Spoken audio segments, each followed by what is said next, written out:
Bom, primeiramente, boa tarde a todos. Esse é o nosso ciclo de palestra da Universidade Federal de Roraima, o Departamento de Matemática da Universidade Federal de Roraima. Hoje estamos recebendo aqui o Gerson Camilo Silva. Ele é egresso da Universidade Federal de Minas Gerais e hoje ele vai falar sobre imersões do tipo Hart-Sobolev e uma aplicação. Bom, é um prazer recebê-lo aqui, professor.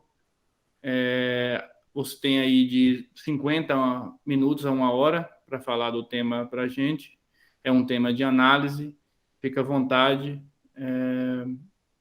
A palavra está com você.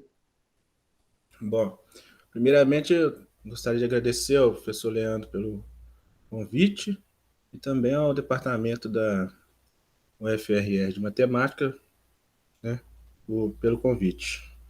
Bom, eu vou começar essa palestra sobre imersões do tipo Hart-Sobolev e uma aplicação. Primeiramente, a gente vai definir sobre quais espaços estamos trabalhando, né? Que o intuito, né, seria chegar na aplicação de uma EDP.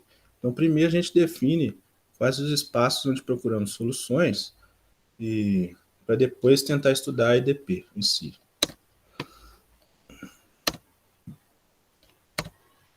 É o que eu falei. Os problemas que a gente trabalhou, né, nessa palestra que eu estou apresentando, foi o operador pela para ser um funcionário. Este é definido, né, é um operador integral, né, é definido da seguinte maneira, né? Para P maior que 1 e S entre 0 e 1, N maior que SP, pela Laplaciano fracionário é esse que está na tela aí. S2, limite de epsilon tendendo a zero, dessa integral. Quando P é igual a 2, né, a gente volta no Laplaciano fracionário. Ao invés de falar 2 Laplaciano, a gente só fala Laplaciano fracionário. Como eu falei, é interessante tentar estudar o espaço primeiro, para depois ver o que acontece na EDP. Então, o espaço de funções que a gente vai trabalhar é o espaço DSP. Este é definido dessa seguinte maneira. As funções U de LP estrela S, ou seja, as funções que são P estrela S integráveis, né, no sentido Lebesgue, tal que a seminorma de Galhardo, que é esse colchetezinho aí, U, SP, é finita. Esse P estrela S é o expoente crítico de Sobolev, da imersão. E, como eu falei, esse colchetezinho denota a seminorma de Galhardo. Essa seminorma de Galhardo é dada por essa integral dupla, né? De ux menos uy elevado a p sobre x menos y elevado a n mais sp. Dessa maneira, né, a gente também pode ver o espaço DSP, né, como sendo o completamento do espaço C infinito com suporte compacto, em Rn, com respeito a essa seminorma de Galhardo. Vamos tentar chegar no problema em si da melhor constante, que mencionamos no título. Frank e Siringer, eles estudaram esse seguinte problema de melhor constante, né? O ínfimo da seminorma de Galhardo elevado a P sobre essa integral de UAP sobre XPS. Ou seja, aí a gente tem um problema de singularidade na origem, né? Ou seja, a gente não sabe se a integral do denominador é finita, né, para conjuntos perto da origem. Então, isso trouxe grandes dificuldades para saber se realmente tinha, primeiramente, a imersão, né, ou seja, se tinha desigualdade, se esse ínfimo estaria bem definido, e posteriormente, se existiria uma função U que atingisse essa constante μh. Então, os autores estudaram esse problema para P maior que 1 e S entre 0 e 1 e N maior que SP. Eles demonstraram que essa constante é positiva, ou seja, existe a desigualdade, e além disso, essa constante é atingida por uma função U não trivial. Como nas imersões de Sobolev, a gente também olha não só as as imersões no P, né? A gente olha se dá para poder esticar um pouquinho até chegar naquele número P estrela S. Aqui foi basicamente a mesma ideia. Então eles tentaram manipular um pouco o expoente aqui P, né, para ver até onde poderia se obter a desigualdade. É o seguinte, se a gente define P estrela S alfa, né, para alfa entre 0 e n, nessa seguinte maneira, P vezes n menos alfa sobre n menos SP, a gente encontra por interpolação e pela imersão do MIH, né, que esse número P estrela S é o expoente crítico da imersão de DSP em LQ, com o peso x a menos alfa. Ou seja, se a gente coloca no denominador, né, o peso um alfazinho, né, para alfa nessa condição aqui, de 0 até n, a gente encontra que o expoente crítico vai ser esse número, P, n menos alfa sobre n menos SP. E aí ficou também a pergunta, será que essa constante vai ser atingida nesse expoente crítico, né? Porque o problema tem essa singularidade e está no Rn, né? Então a gente foi tentado a manipular um pouquinho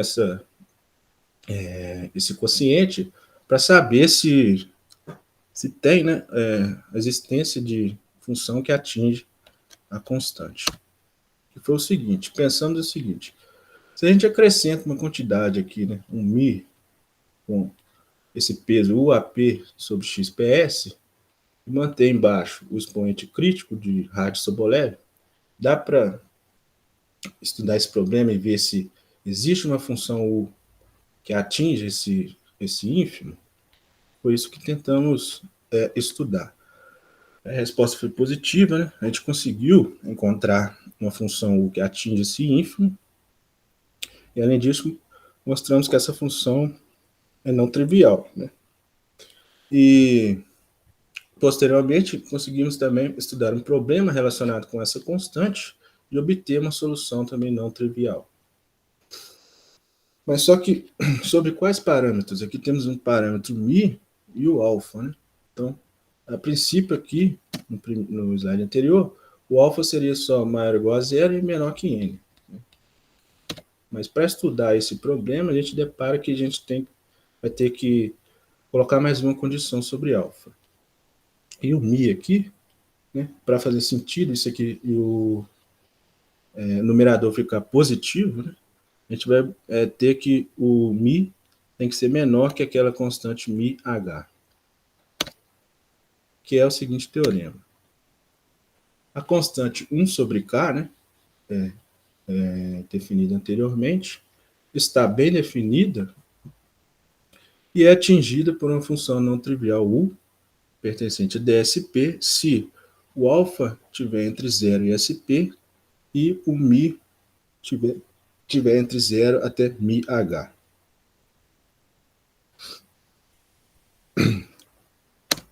Então, vamos à demonstração desse fato. Então, o que a gente... Só voltando um pouquinho. Qual é a ideia principal aqui para demonstrar que essa constante é atingida? A principal ideia é a seguinte: definir um funcional, que é o que está dentro aqui do quociente, né, do ínfimo, e verificar que esse funcional tem um mínimo, né? Ou seja, ele vai ser limitado inferiormente e a sequência minimizante vai convergir para uma função U de DSP. Então é o seguinte, para a notação ficar um pouco melhor, não ficar tão carregada, o numerador a gente vai trocar por... o numerador todo a gente troca por essa U, duas barrinhas P. Quero enfatizar aqui porque não necessariamente essa soma aqui, né, da seminorma de Galhardo de U DSP elevado a P menos esse μ com essa integral com peso PS é uma norma, né? Essa é só uma notação, não quer dizer que isso é uma norma para a gente. Então vamos definir o funcional e verificar que de fato ele tem um mínimo. Então, o funcional I mi alfa basicamente é o que aparece dentro do ínfimo, né? A parte do numerador a gente já trocou, e a parte de baixo é a não linearidade, né? Com peso x a menos alfa. Então, como eu já falei, pelo resultado, né, de Frank-Siringer, né, do Mi-H lá, a gente voltar e usar aqui, a gente já ganha direto a desigualdade, ou seja, que esse funcional I está bem definido e, além disso, ele é positivo, ou seja, um ínfimo também é positivo. Então, o que a gente tem? Que o funcional I ele é limitado inferiormente e, além disso, ele é C1 de DSP em R. Né? Então, a gente pode aplicar o princípio variacional de Ekman para esse funcional e garantir que existe uma sequência minimizante I dessa forma. Né? O que aparece no denominador equivale a 1 para qualquer N, aplicado na sequência 1N, e de 1N converge para o ínfimo, que é denotado pela constante, né, 1 sobre K, e também a derivada do funcional I aplicada em 1N vai para zero, no dual de DSP. Então, o que a gente tem que mostrar agora? Que essa sequência minimizante, né, ela tem um limite. Então, a estratégia é a seguinte. Primeiro, a gente precisa de uma função auxiliar. A gente define essa função auxiliar, que vai ser chamada de concentração de Levi, da seguinte forma. Q aplicado em R, a gente define como a integral na bola 0R de UN elevado a P estrela S alfa sobre o peso, né, X elevado a alfa. A gente repara o seguinte, essa integral, quando estamos integrando em todo o Rn, ela equivale a 1, certo?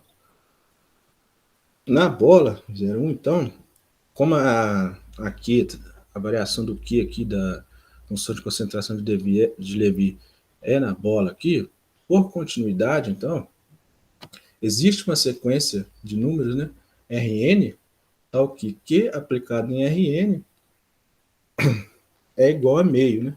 Porque no Rn todo, essa integral equivale a 1. Então, por continuidade, né, Q de Rn vai valer meio para todo N. Seguinte, então vamos guardar esse fato, né?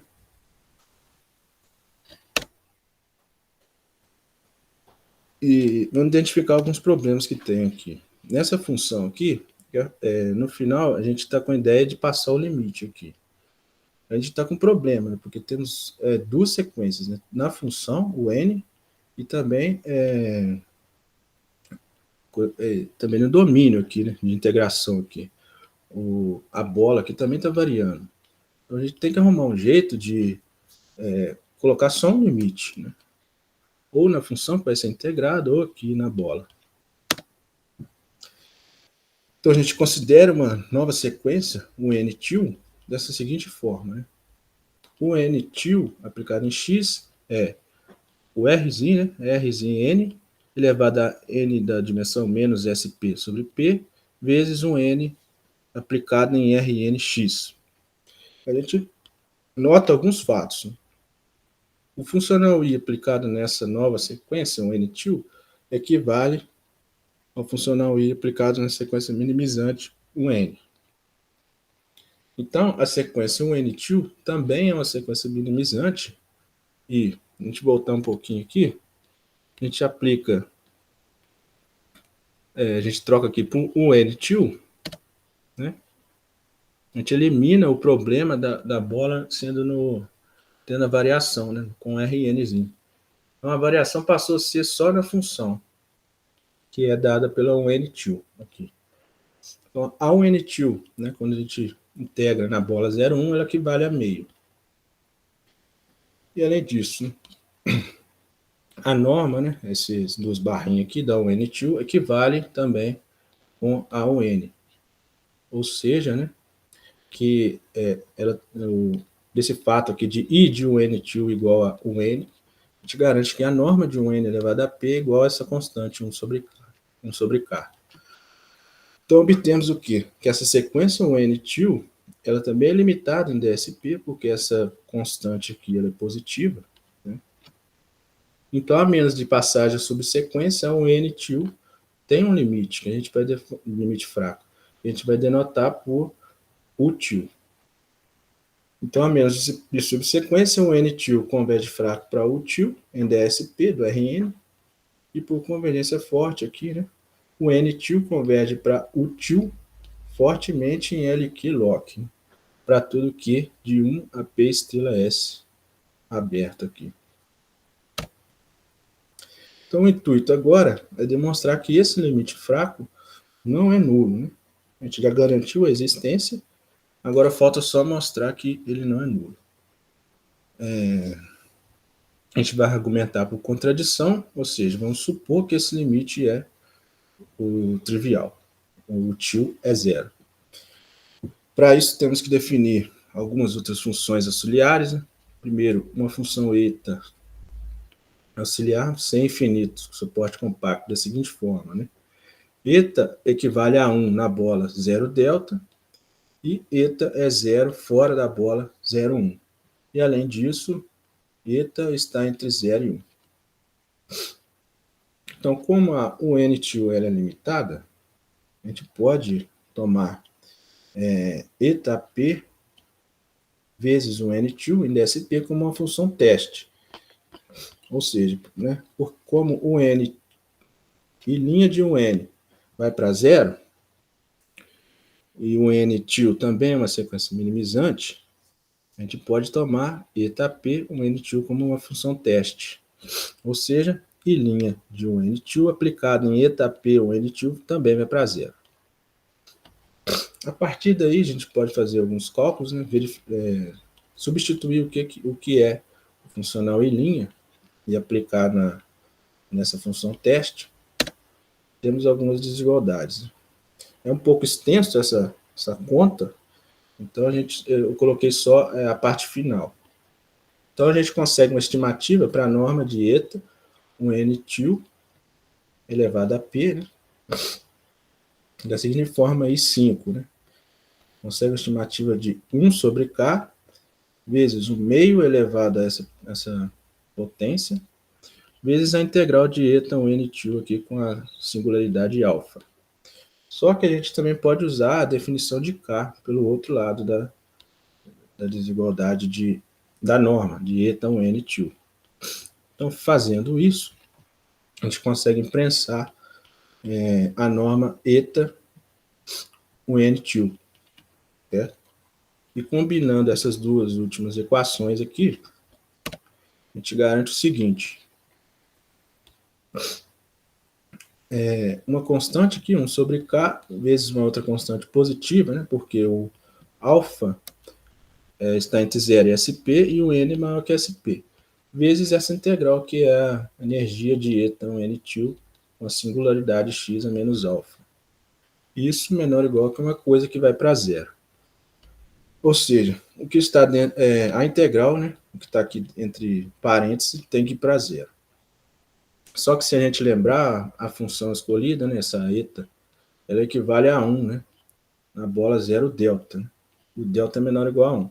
Então, a gente garante que na bola 0, 1, o N-til, né, com essa energia aqui, P estrela S alfa, tem que ir para 0 também. Só que a gente já escolheu essa sequência, né, o N-til, de modo que na bola 0, 1, ela equivale a meio, a integral dela, equivale a meio para todo N. Portanto, chegamos numa contradição. A contradição veio do fato de supor que o limite fraco, o til, seria 0. Então, a gente conseguiu já uma função que é o til, que é o limite fraco. Agora resta mostrar que, de fato, ele é o minimizador.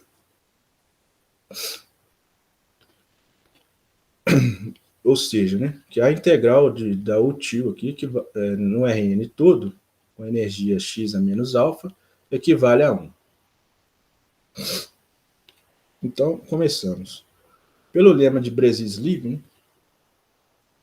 a gente sabe que a UN2 ela é uma sequência minimizante. Então, a integral dela toda no Rn equivale a 1, como no início. Então, aqui a gente usa o lema de Brezis-Lieb.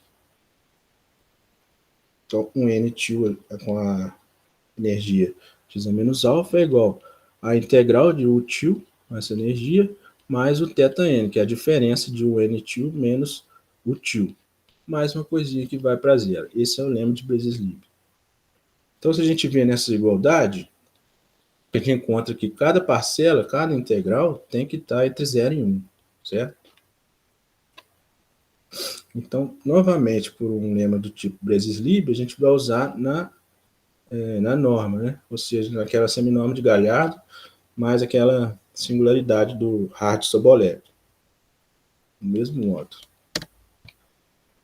Feito isso, né? E substituindo, né? A gente sabe também que o I' de um N2 vai para zero. Então, feito isso, a observação anterior e substituindo, a gente encontra a seguinte desigualdade. Né?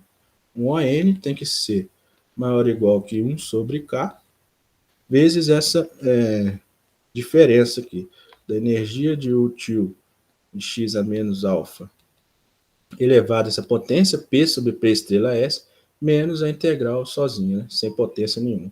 E do outro lado aparece o θn, com a energia, né?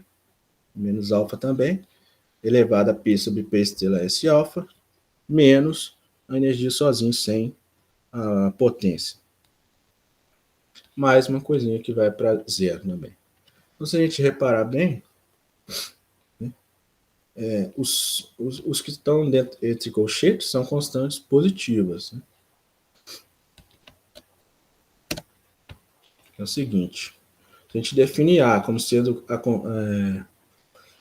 a parte que aparece no primeiro colchete, né, que é a parte só com a útil, e B, a parte só com o θn. A gente repara o seguinte, esse número do expoente, P sobre P estrela S alfa, está entre 0 e 1, e ambas as integrais, né, elas atingem valores entre 0 e 1. Né? Vou voltar só um pouquinho aqui. É esse fato aqui, né? 1 era a totalidade, né? E a gente, pelo Brezis-Lieb, dividiu aqui entre duas. Então, essas integrais tomam valores entre 0 e 1. Então, a gente obtém que o A e o B são constantes. Na verdade, o A, né, que é uma constante, o B ainda não, porque ele depende da sequência 1n2. Então, o A é uma constante positiva e o B no limite também é maior ou igual a zero. Então, essa última desigualdade nos assegura que a soma vai para zero, né? E além disso, que os dois são positivos.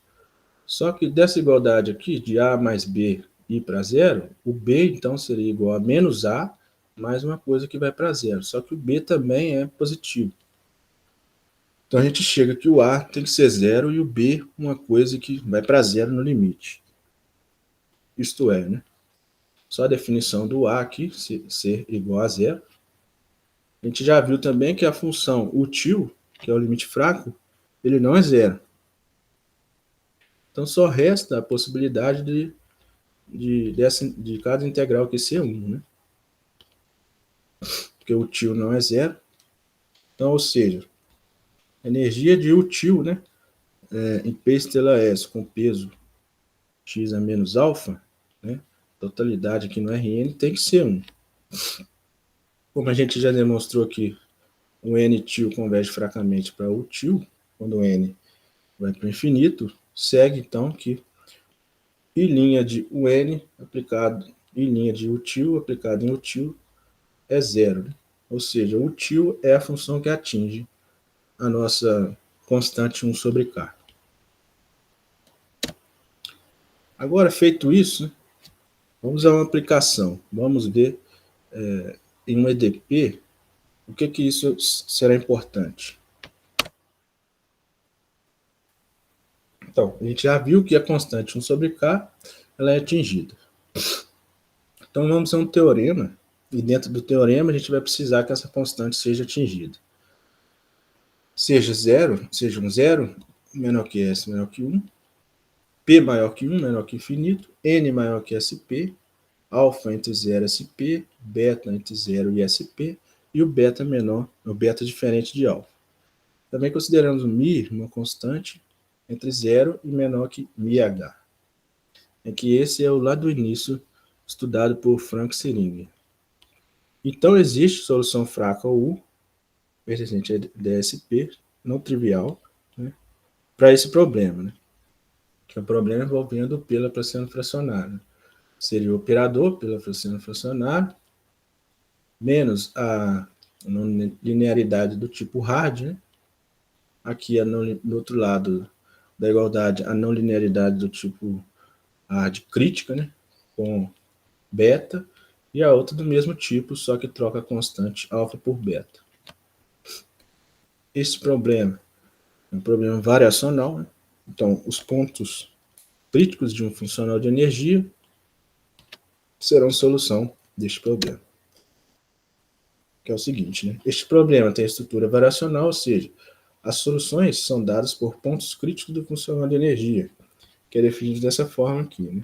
Ou seja, se a gente deriva esse funcional φ, aqui, né, os pontos críticos dele serão solução do nosso problema em si. Então, a existência da solução desse problema se deve a um problema de encontrar pontos críticos. E para encontrar esses pontos críticos, a gente faz uso do teorema do passo da montanha devido a Ambrosetti e Rabinowitz, que é o seguinte, né? Eu coloquei ele aí na tela para a gente relembrar um pouco. Então, sejam V, um espaço de Banach, e F, um funcional C1. Suponha as seguintes situações, né? F, aplicado no 0 é 0, existem lambda e R positivos, tal que F, aplicado em U, é maior ou igual que lambda para todo U em V, com o módulo de a norma de U igual a R. Existe V0 em V, tal que o limite ínfimo de F de T vezes V0 é menor que zero. Então vamos supor essas três situações. Então, sejam T0 maior que zero, tal que a norma de T0 V0 é maior que R e F de T0 V0 menor que zero. A gente define C como o ínfimo do sup. Ínfimo do sup desse conjunto gama. Gama é maiúsculo, né? É definido como gama de pertencente, né, as funções contínuas de 0 a 1 em V, tal que gama de 0 é igual a 0 e gama de 1 é igual a esse T0 V0. Então, vai existir uma sequência de Palais-Meilles no nível C, isto é, existe uma sequência UN contida em V, tal que o limite de f de UN é igual a C e o limite de f' de UN é igual a zero. Fortemente em V', né, que é o espaço dual de V. Então, este é um lema que garante a existência dessa sequência de Palais-Meilles. Então, o intuito também, como na primeira parte, né, de encontrar o limite fraco, é esse aqui, né? É saber primeiro a existência, se existe a sequência de Palais-Meilles, depois ver se ela tem algum limite fraco e verificar que esse limite fraco é não trivial e, consequentemente, concluir que a EDP tem uma solução não trivial. Então é isso. Então, com o uso desse lema do passo da montanha, a gente consegue demonstrar essa proposição, que é a existência dessa sequência PSC, que já vem do teorema. Então, sejam, né, nas mesmas condições, o μ de 0 até μh e alfa de 0 a SP. Então, existe uma sequência UN contida em DSP, tal que o limite da φ φ aplicado em um n vai para C e o limite da φ' aplicado em um n vai para zero fortemente no dual de DSP, em que o zero menor que C, menor que C estrela. E esse C estrela é o mínimo que está na tela, definido aí como essa constante. Então, para demonstrar essa proposição, né, a existência desse nível crítico, né, a gente precisa que essa constante K aqui seja atingida. Sem o uso disso, essa proposição a gente não consegue demonstrar, né? Ao menos o que eu procurei, não consegui achar nenhum trabalho que contorna esse problema sem a constante ser atingida, né? Tendo somente a desigualdade. Então aqui vem o fato de estudar o problema da melhor constante. Então, feito isso, a gente garantiu a existência, então, dessa sequência PSC devido ao teorema do passo da montanha. Então, devido a vários lemas, né, a gente vai conseguir a existência de solução para esse problema. Novamente, como temos a singularidade, vai ser preciso usar a função auxiliar, o til, né, o n-til, que é o seguinte lema: seja um n-til, uma sequência de Palais-Meilles no nível crítico C, que está entre 0 e C estrela, que é o mesmo da proposição anterior. Então, existe uma função util em DSP, tal que um n-til converte fraco para util em DSP, a menos de subsequência, e o til é uma solução não trivial. Ou seja, basicamente, a ideia seria a mesma da melhor constante, né? Encontrar esse limite fraco e, posteriormente, mostrar que ele não é nulo. Assim, garantir a existência da solução não trivial. Então, como a gente já fez da melhor constante, a gente carregou muitas contas, eu resolvi não apresentar a demonstração desse lema. Aqui. E é isso. Só vou comentar um pouquinho sobre as referências, né? O do Ambrosietti-Rabinowitz, que é o teorema, né, do passo da montanha. As contas, né, todas que eu apresentei, se alguém tiver curiosidade, posso até passar o artigo, um artigo publicado junto com o professor Ronaldo, da UFMG, e o professor Olímpio. A terceira referência aqui, de Lourenço Brasco, Squarcina e Yang, foi mais para resolver problemas dessas compacidades, né, que a gente não sabia muito bem como trabalhar, né, nesses espaços com peso. O do Bresis-Lib, né, a gente usa muito, e o principal que a gente foi tirando as ideias do Frank e do Siringer, né, que ele começou com essa ideia do hard. É isso. Obrigado.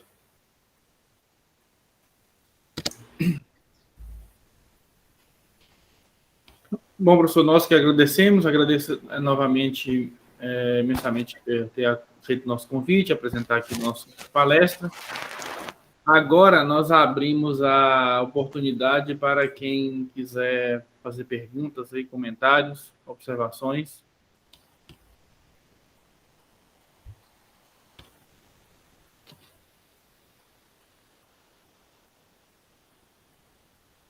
Sei que aí tem algumas pessoas que trabalham diretamente com operador, especificamente, não só com a área, mas com o operador. Queira comentar e fazer perguntas, à vontade.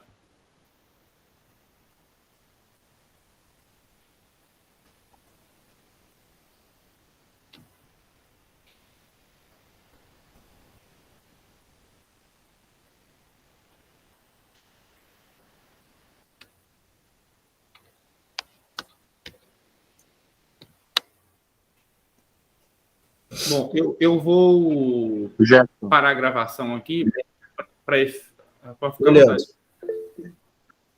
Sim, pode falar. Esse problema que você apresentou é parte da sua tese, né?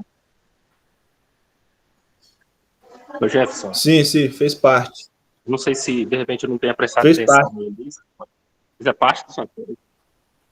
Entendi. Então, essa prova aí Sim, foi uma... dessa constante aí que é atingida, vocês fizeram na tese também, né? Sim, tá na tese também. Ah, entendi. E depois disso, vocês fizeram algum avanço em cima desse problema aí? Desse problema, não. Esse problema... Porque tem um caso ali, né, do alfa ser zero. Aí a gente tentou e não conseguiu nada. A gente partiu para outro lado. Mas coisa nada a Mas ver nesse com esse caso aí problema. que o Álvaro falou que é trivial, né? É, esse ele falou, né? Eu acho que o Álvaro já Ele só não resolveu aí. Ele passou a falou que é solução. trivial. É, mas ele não passou a solução ainda não. Tá certo. Entendi. Tem que passar para ele, ó. Tá certo. Obrigado, gente. Parabéns aí pela apresentação. Obrigado.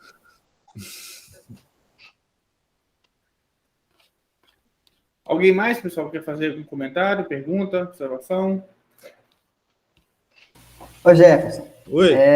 teve uma ocasião que eu estava conversando com você, você me fez uma pergunta na época, que geralmente quando trabalha com esses operadores, né, o operador personagem, a gente sempre tem alguns autores que gostam de trabalhar na extensão, né, olhar para a extensão, Rn+1, e ver o que acontece com o problema em Rn+1 para poder voltar com a solução, né. Ô, Aldo, desculpa só um momento.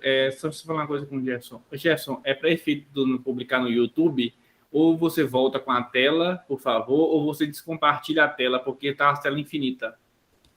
Ah, tá. Obrigado. Aldo, fica à vontade. Certo. Aí, ô Jefferson, eu lembro que na época você me perguntou o seguinte, se eu conhecia algum tipo de extensão, né, para esse operador pela Laplaciano fracionário, né? Eu falei com você que eu não conhecia, não, que eu nunca tinha visto falar, não. Você chegou a pesquisar, encontrou alguma coisa nessa direção ou não? Já pesquisei, mas ainda não tem nada no sentido. Certo. Para os casos clássicos, o seu problema já foi feito?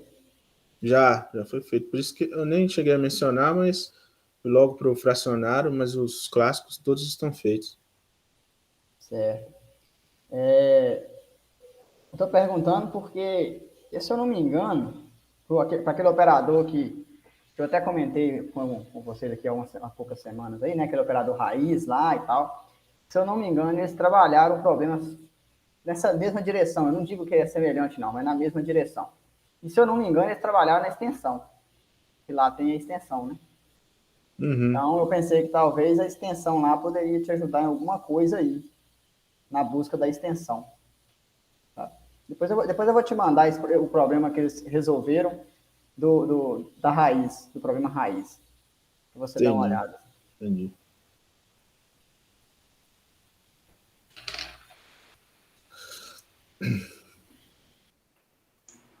O clássico que vocês falam envolve o P, Laplaciano também. O P, né? É, isso. Uhum.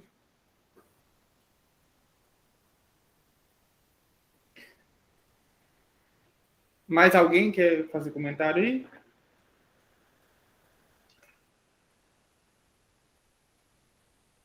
Bom, pessoal, só para efeito de finalizar a gravação, por causa do tempo também, do YouTube, que vai postar depois, eu vou finalizar a gravação aqui.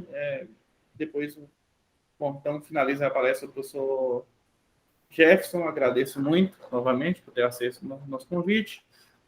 É uma palestra na área de análise, será postada no YouTube futuramente, terá no arquivo do nosso canal aí. Professor, novamente, muito obrigado. Eu agradeço, Leandro.